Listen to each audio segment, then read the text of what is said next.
Our dreams must exceed our current capacity to achieve them. Ellen Johnson Sirleaf, Africa's first female president. That's what I call Africa Rising. Well done, Anthony, on leading us on such an ebullient session of table topics. I congratulate the contestants as well on successfully completing. We look forward to the results. My dear friends, Toastmasters, guests, leaders from Uganda, East Africa, all over the world, I greet you again on this wonderful afternoon. We are keeping on going. And if you've enjoyed today, many thanks to our conference convener, Monica Oraro, past president of Kwanza Toastmasters. As we continue, we are going to delve right into leadership. Is leadership in crisis? It's time for us to find out. As you prepare your mocktails, Joyce Kaduki. Joyce Kaduki is a distinguished Toastmaster. She is a facilitator, a speaker, a coach, and a corporate trainer. Her areas of focus and interests are leadership, coaching, mentoring, strategy, financial management, communication, and technology. She's the director of Primo Strategy Limited. She's a wife, a mother of two, and one of her key successes to leadership is a daily brisk walk in the mornings. Let's, with a round of applause, welcome our leader for the next education session, Leadership in Crisis.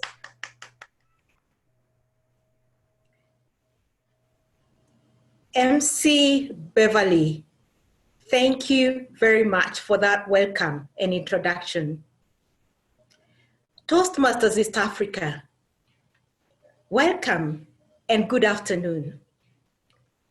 Over the next session, we are going to be talking about leadership in crisis. And allow me to switch my screen so that I can have the slides up on your screens. But even as I pull them out, I have a question for you. And this comes from the fact that sometimes in life, you find there are dark clouds hovering over your life. Some of the clouds are light, but there are also times that these clouds are dark.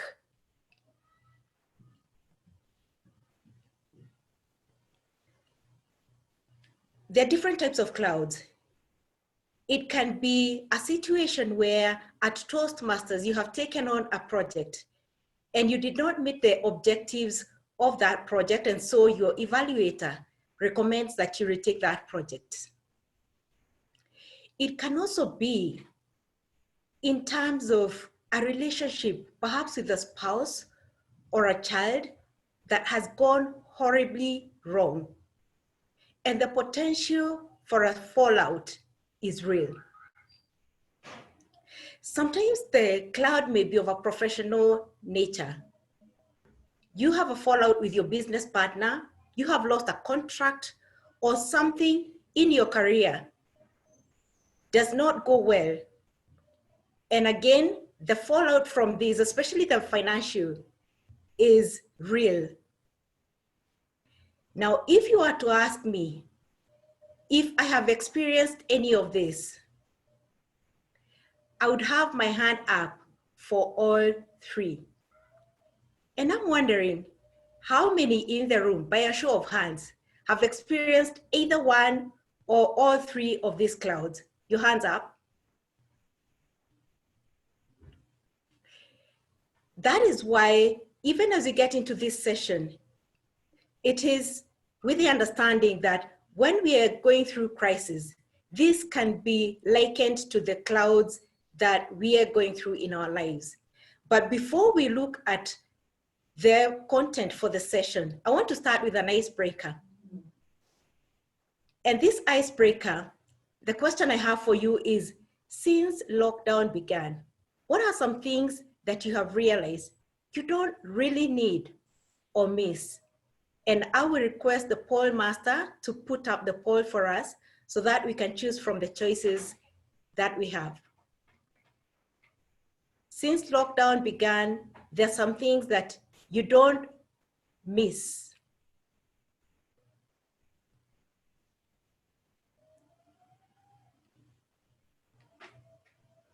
The last of those choices is other. It may not be the ones that you have, that I have up there. So if there's other, feel free to add comments in the chat section. Sitting in traffic, I see is leading. People do not miss that. Paying for overpriced coffee. Keep the responses coming and feel free to chat. And our chat master, Christine, will read out any comments that are coming in.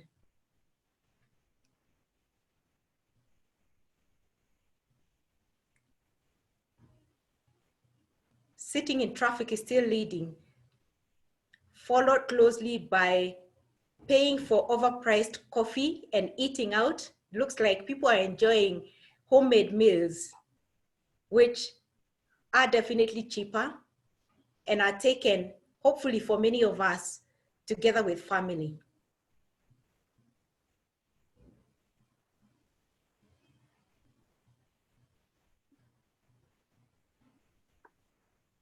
Joyce, I have a couple of comments on the chat. Yes, Christine. We have some people who say that they do not miss dressing up. Oh, wow. They do not miss some of their clothes and shoes. Overpriced fuel. Those are the ones that have come in so far. Thank you, Christine. So it wouldn't be surprising if we were to do a check and ask people to stand up and put on their videos to find that some of us are still in our pajamas. Now, that is one end of the extreme, one end of the continuum where there are things that you have realized since this crisis began, you do not miss anymore. Now, the other extreme is that there are some things that you miss or things that go wrong. And when those things happen, then you realize that you're in a real crisis.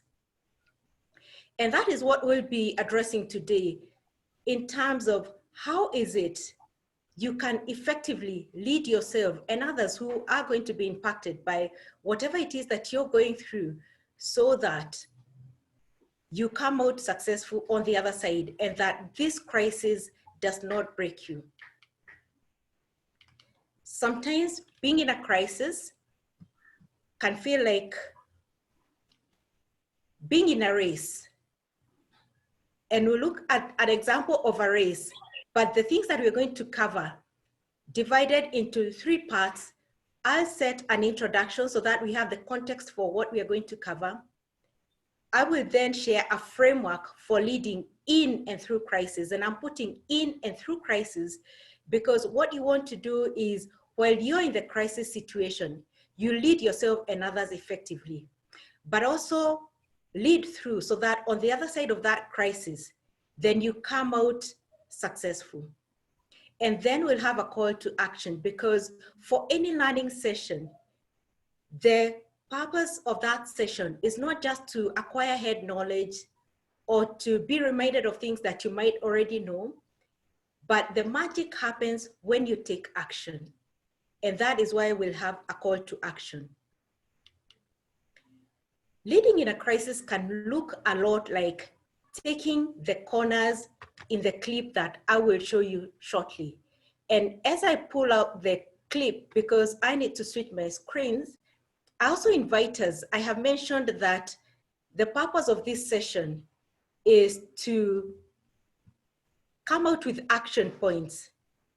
And I invite you to think about a crisis that you're possibly going through right now. It's a crisis that you possibly do not even have the solution for it. And I'd like you to pick one which you have experienced in the last 5 months since the year began. And even as we continue with this conversation, think about some specific ideas and thoughts which are being prompted as I continue to lead us through the session. But let's watch this clip together.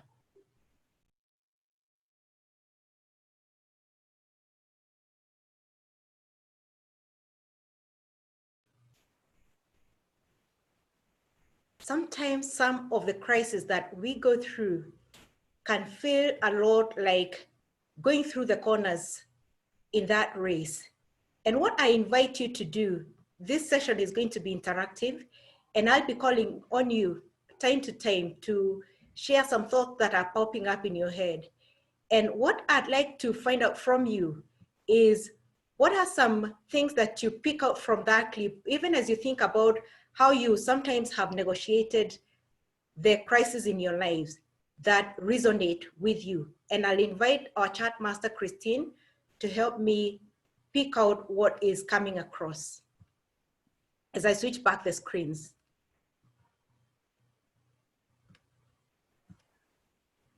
Thank you, Joyce. I have a reply here. So one of the things that stood out for Jenny Muller is the adrenaline that comes out from it. It was a live event and the adrenaline that she felt. How the race Christine, continued. if you can hear me, I would appreciate your reading out for us the responses that are coming in. All right, thank you, Joyce. Some lessons from the clip that we have just watched about negotiating the crisis in our lives. Okay, so I have a couple of responses. One of them is the race continues and does not stop. Christine, I cannot hear you. I don't know if you can hear me. Yes, Joyce, I can hear you. We can hear Christine.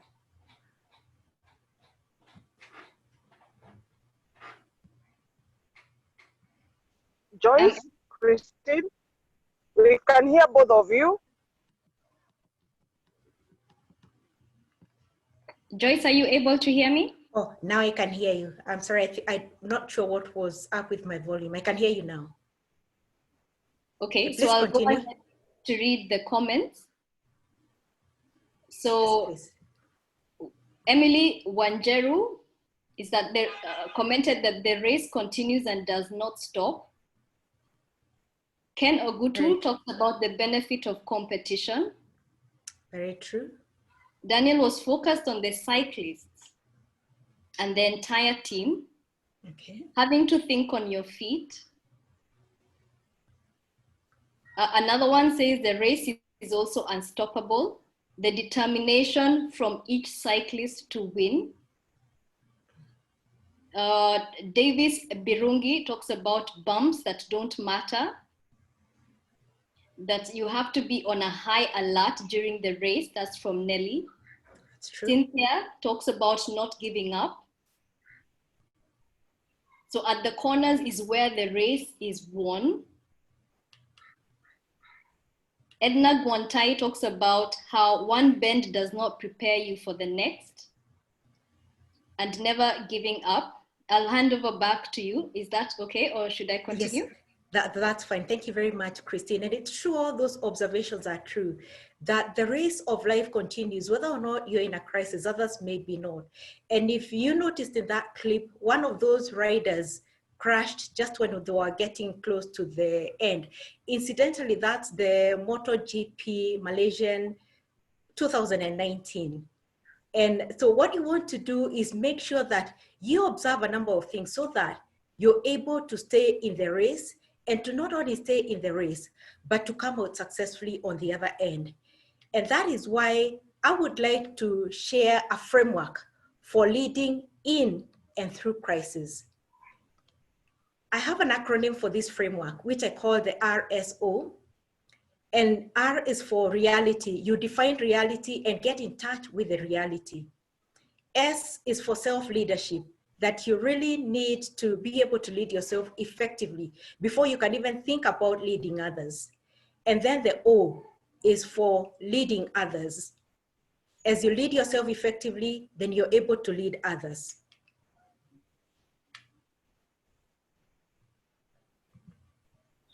Let's start with the R, the reality, getting in touch with reality.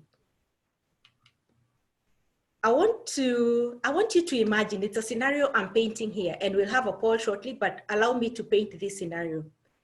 I want you to imagine that you're 67 years old and you have enjoyed an extremely successful career.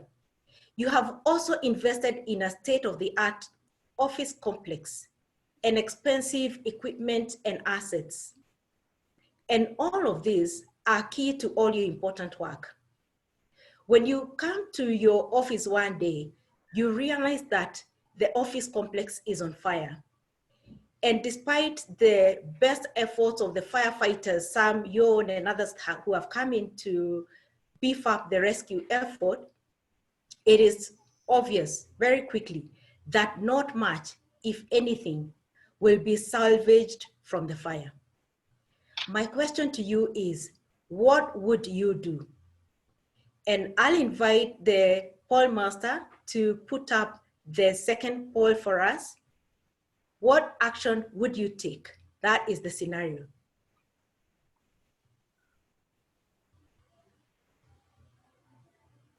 Poll master Robert. So you have a choice of, you retire peacefully. After all, you're 67 and possibly you didn't have too many years to continue working. Look for a job. You seek into despair and desperation. You've really put in all that and it has all gone up in flames. And other, if you opt for other, please share your responses in the chat box. And Christine will read them out for us. Right now, starting all over again is top at about 72%, followed by other. It'll be interesting to hear what other action people would take. So keep the responses coming. Thank you, Joyce. I have a couple of responses on the chat. Yes, Christine. One response is, I would become a life coach on success and adversity. Mm-hmm. Another would reinvent herself. Okay.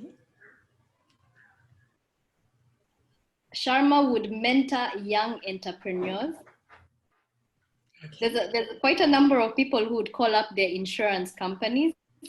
Yes, now in addition to calling up your insurance company, yes. Yes, okay. Wanjiru would allow herself to feel it, but rise from it, because if I did it once, I can do it again. Maxwell would take off some time to mourn and then start afresh. Okay.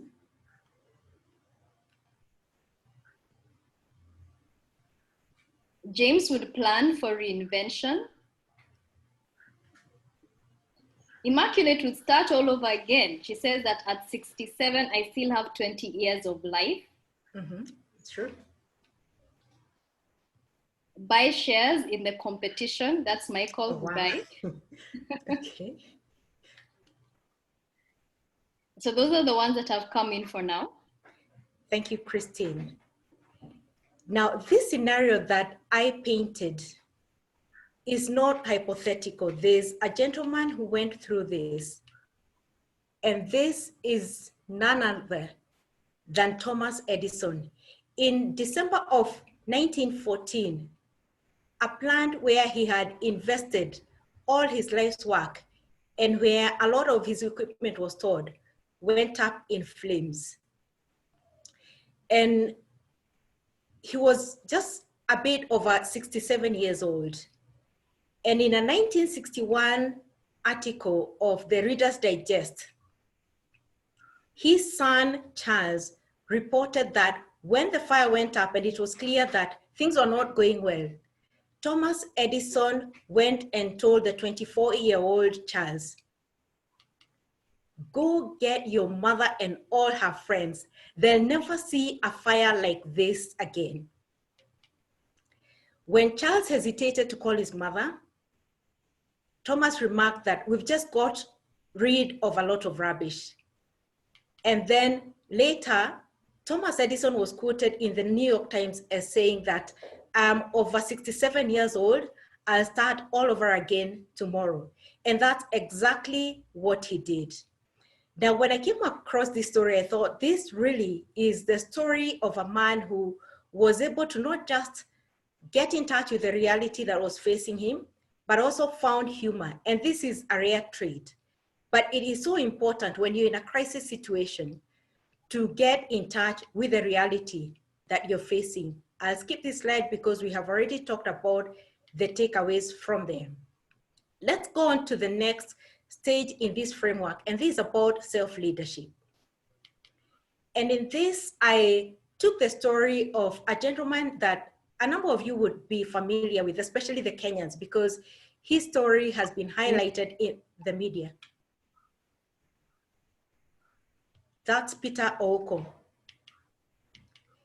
Peter is a gentleman who was put behind bars in 1998. He was sentenced to death row for a crime which he maintains he did not commit. And later this translated to a life in prison. So he was going to stay in prison for life. Now there are many things that one can do, especially in a prison like Kamiti. For those that are not familiar, Kamiti is among the 20, it has been ranked among the top 20, or the worst, well, ranking in terms of the worst, among the top 20 in terms of how bad they are. While Peter was behind bars, one of the things that he did is to take an online course in common law. You can imagine in a small cell where there were over 10 grown men, and yet he's found time to do that course. While Peter was behind bars, he also realized that a lot of the people who were coming in were young people. And while he was in there, together with others, he founded a resource center to empower the youth called Crime CPOA, that crime is not cool. Thankfully, Peter's story did not end there. And in 2016, he put in an appeal to the president for his release because he said that his daughter and son, who he left when they were very young, about 5 years old and less, they had graduated from primary school to high school while he was behind bars. They had also graduated from high school to university behind bars. And he felt that if he could not be there when they were graduating from university, then he really did not qualify to be called a dad. And so he put in an appeal. The officer in charge of his case first told him that that's not how things work, but he insisted and requested that his appeal be forwarded to the office of president. And in October of 2016, Peter was released from prison, where he says for 18 years he had not seen the sunset. Since leaving prison, Peter continues with the law course, and now he's doing a degree at the University of London. He has given TED Talks and also TED, and he's going around championing the cause of justice and also prison reforms. He's currently a board member of Amnesty International Kenya, and he's on a mission with the Africa Prisons Project to set up the first law school behind bars. And this is aimed at empowering the inmates to drive positive change.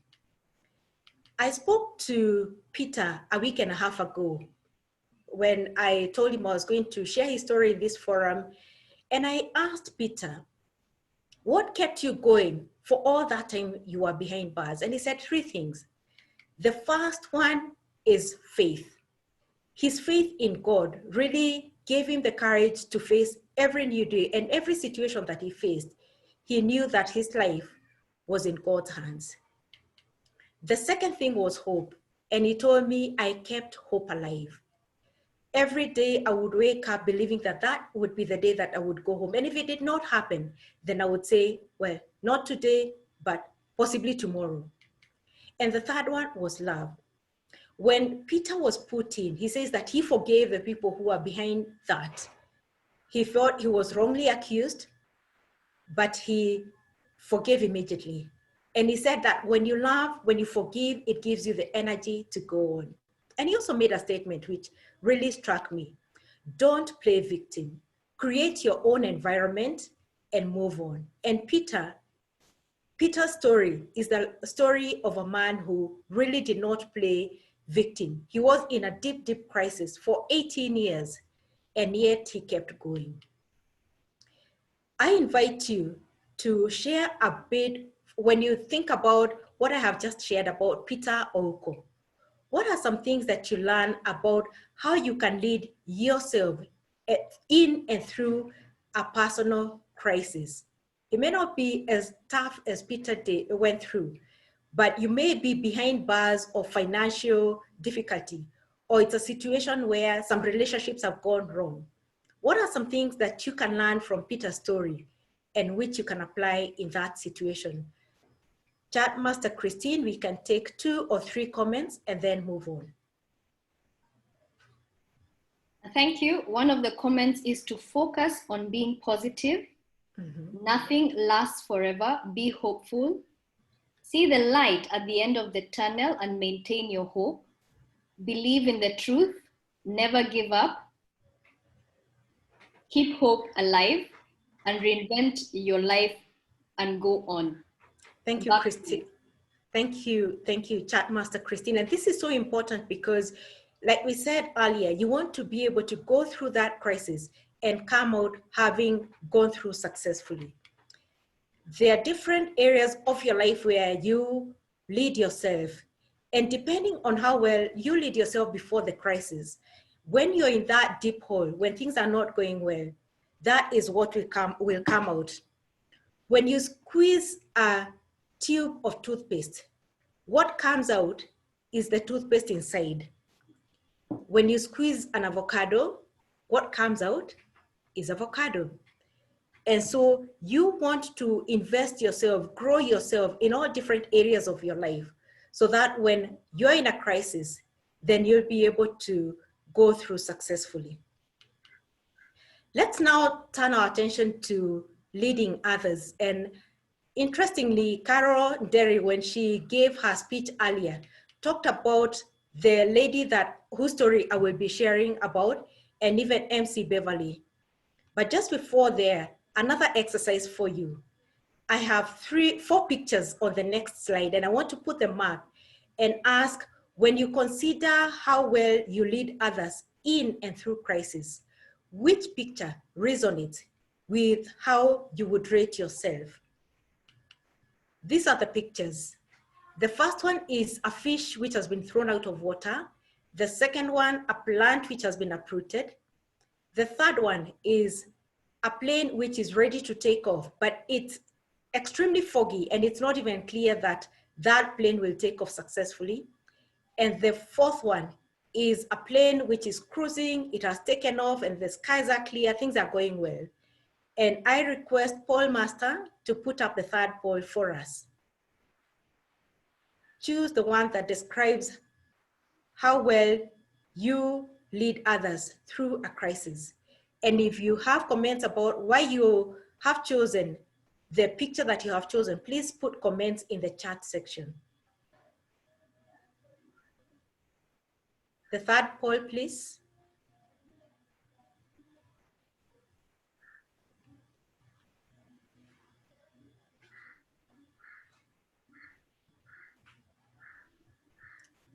The one leading right now is a plane which is ready for takeoff, but it's in foggy conditions. And that might be the feeling that many of us are going through right now. There's the uprooted plant and a plane in full flight mode. That's about 20% plane in. So things are going well for some of us, even as we battle through this, as we go through this crisis. Any comments on why you're feeling the way that you're feeling? And put your comments even as I go to the next slide.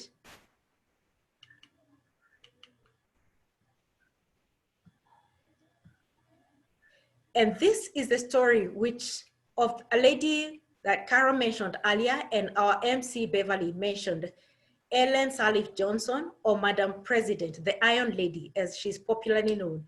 And what I will do is switch my screens and we watch another short clip. But even as I switch the screens, I will request that Christine reads out for us any messages and any questions that you might have, so that I will respond to them as we go along. Any questions you have about leading in crisis, please share them as I switch the screens. Thank you, Joyce. I have a comment here from Immaculate Akinyi, who says that she feels as a plane in full flight mode because she has a vision and she keeps herself focused always. Jerry Chege talks about the foggy weather. The future is quite uncertain for sure, because this is a new way of seeing things. So Eunice feels like she's ready to take off in the fog, but she's not discouraged as it may seem. Rogers feels like he's an uprooted plant. When the tree gets uprooted, it doesn't just die, but it gives life to the ecosystem. Okay, we can have one more. Wilson says he's a plane flying well. He quickly discovers opportunities when there are challenges. Okay, now thank you very much, Christine. From the poll, it's clear that many people feel as if they are that plane in the foggy conditions. And I want to imagine that this lady whose story, this is just a highlight of some of her achievements, even as she led a country in a situation that might have been or could be described as foggy. Some of the successes that she achieved despite what the outside was like. Let's watch this.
We have made great progress and laid the foundation for the next democratic government.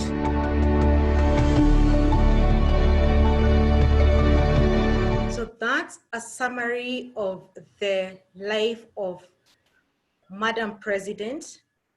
And even as I share her story, I know she also has her critics. There are some who felt that she really did not achieve as much as she would have and that her legacy is tainted. But what I would like us to focus on are the things that she achieved. And my question to you is, as you think about the legacy that she's left, the successes that she has had, that she had as president while she was in office, what do you think contributed to her successes? And I invite you to, as I switch back the screens, I invite you to share in the chat what you believe contributed to her success the time that she was in office. And chat master Christine, if you can read those out for us.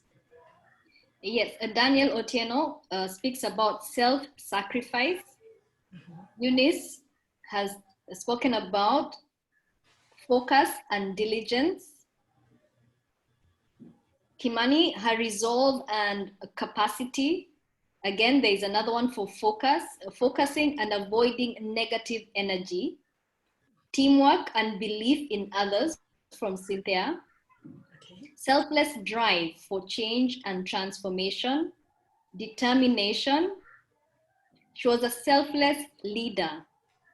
She also had clarity of her purpose. Motherly instincts from Janie Muller. She had a clear vision of bringing peace and end of war. Okay, we can have one more, one final one. Okay. Mary talks about nothing is impossible to achieve if you put your mind to it. So Mary is talking about how she focused on what she wanted to achieve. Thank you, Chat Master Christine. Now, when I think about all those responses, and thank you very much for contributing them, I think of a toolbox. Now, it's because Madam President had a toolbox where she had different types of tools. Depending on the job that you're doing, you will need one type of job. An example of when she was communicating with the electorate was very different from when she was communicating with her cabinet, different from when she communicated with the partners for Liberia. And so what you want to do as a leader is to put tools in your toolbox so that when the situation comes for using different types of tools, because you don't know what situation will arise when, then you will be ready. And Toastmasters gives us an excellent opportunity to put tools in our toolbox so that when the different situations come, and especially when it's a crisis situation, then you're not squeezed and having stuff that is not positive come out of you. And in that way, then you'll be able to lead yourself and others who are impacted by your leadership successfully.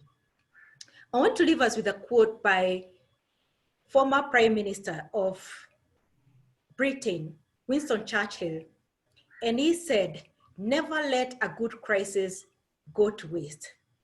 Now, COVID-19, another crisis that may have arisen as a result of that, and that will continue to come in, they are tough crises. But even in the midst of that crisis, there's good that can come out of it. We have seen that from the story of Thomas Edison rising up from the ashes. We've seen that from Peter Oko's life, Salif Johnson, and many others. And so never let a good crisis go to waste. And now it's your turn as I come to a close to ACT. And ACT is an acronym for apply, change, teach, or transfer to others. There may be something that I have said in this session, or a thought or an idea which has been triggered. And it makes you realize there are some things that you have not been doing when you're faced with a crisis situation, but which you can apply so that you lead more effectively, you lead yourself and others more effectively in crisis situations. Please identify one thing that you will apply. There are also things that you're already doing, but you realize that there's a better way of handling crisis different from the way that you have done it in the past. And so you're going to make a change. Please make a note of what change that is. And then there's teach or transfer. In the learning pyramid, one of the best ways of retaining what you have learned, not one of the best, it is the best, is by teaching what you have learned to others when you transfer that. And so commit to taking something from this session, which you're going to teach someone else. And in doing that, then you're able to retain. And when you retain, of course, then the chances of your applying what you have learned increase. This is so that when you're faced with that crisis situation, you'll be able to lead yourself and others who are depending on your leadership effectively. In closing, what we covered is we set the context for our conversation. We looked at the framework, which is the RSO, facing reality, about self-leadership, and then leading others. And finally, the call to action. And I will go back to that slide so that even as I hand over the meeting back to Toastmaster Beverly, this would be something that you continue to make notes on, even if you don't do it right now. But later today, before you go to sleep tonight, I encourage you and appeal that you identify 3 things that you will act on so that this session will be something that spurs you to action and will help you lead even more effectively when you're through the current crisis and even others which will face in the future. Over to you, Madam Toastmaster Beverly.